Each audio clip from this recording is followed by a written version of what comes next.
What's up, gamers? It's June, so that means Pride Month controversy is back. Part 2 of the LCS saga continues, and of course we got to talk about what is going on in the FaZe Clan camp. Newsflash, it's not great. Let's jump into it. Starting with a happy Pride Month. It's that time of the year where teams change their logos to these really awesome rainbow ones and show off support, but for some reason the internet always gets really mad. Now, most of those people are just assholes, quite frankly, that are always saying, don't force your politics on me. To which I say, A, this isn't political, but B, I would say that you can't separate sports and politics. It's just people.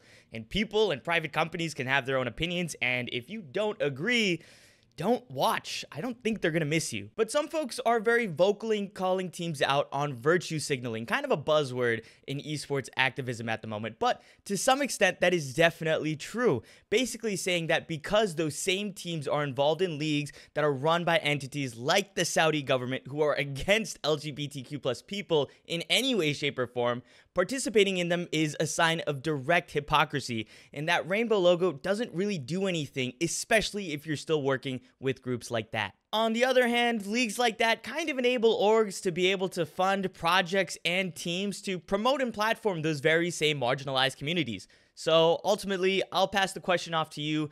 Are those rainbow logos just for social points, and do the ends really justify the means here? The LCS Riot saga continues, and this time, Riot strikes back. Since the last time we talked about this, the players have voted to walk out on the LCS by an overwhelming majority, according to the Players Association, and it worked, kind of. Because of the walkout, Riot was forced to cancel the first 2 weekends of the LCS summer split, taking that time off to work out a deal with the LCSPA, but they've said in a statement that they're prepared to cancel the entire LCS summer split if necessary, which, if it comes to that point, is far from ideal. The LCSPA has 5 major requests they're asking for from Riot, things like relegation and promotion or revenue share for teams. But for the time being, Riot has shut down every single one of those requests, citing current agreements with teams already or even other feeder series in other leagues around the world. Now, the 2-week deadline to make a deal is slated for June 13th, and the NACL is still expected to start at June 10th for the time being. So for now, we'll just have to wait and see. And lastly, are you sexist enough to be a gamer? That's the question FaZe Rain was asking last week. Let's back up. So last week, FaZe Clan signed creator Grace Van Dien. You might recognize her from her role in Stranger Things. The goal was to add another feminine voice to a very masculine FaZe Clan, and that's something that's definitely needed, as we're about to see.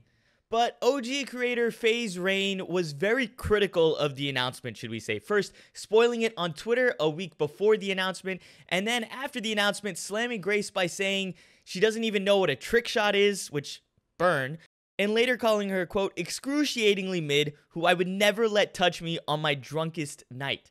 Grace, I'm sorry. All I want to say is you're golden Valorant. Make Stranger Things your entire personality, even though you're all on 1 episode. You found out about Twitch through Tumblr. Not only have you not hit a trick shot, but you don't even know what the fuck that is. When you were still playing with Barbies, I made my first million out of this industry. And on top of it, you're excruciatingly mid, who I would never let touch me on my drunkest night. God damn, this guy is toxic. After a little back and forth featuring Rain saying that Grace only got the part because she's an actor, and Grace bringing up Rain's OD that almost took his life, which some people are calling a low blow, but I would say, who started it first? The two seemingly started to make up, with Rain apologizing, saying that he was just trolling, and the two agreed to meet up to work out their differences. But that's when things went from bad to worse for FaZe Clan, because in the meeting, Rain seemed to double down on his attacks, calling her out for not having thick skin, continuously calling her not that great of a creator, and then trying to play the victim in all of this because of the way that Grace responded. It ended with Grace saying that Rain isn't a good person, which she's absolutely right, and also seemingly quitting FaZe Clan, saying that if that video was posted, and it was, she would leave the organization.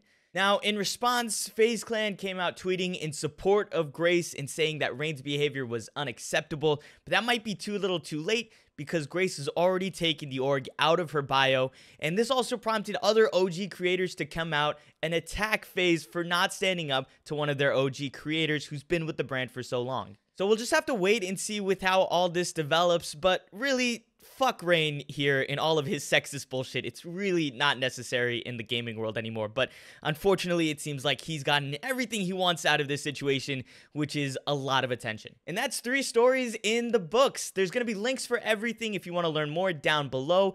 Make sure to like and subscribe if you enjoyed the video, and if you've made it this far, thanks for watching. I'll see you next time.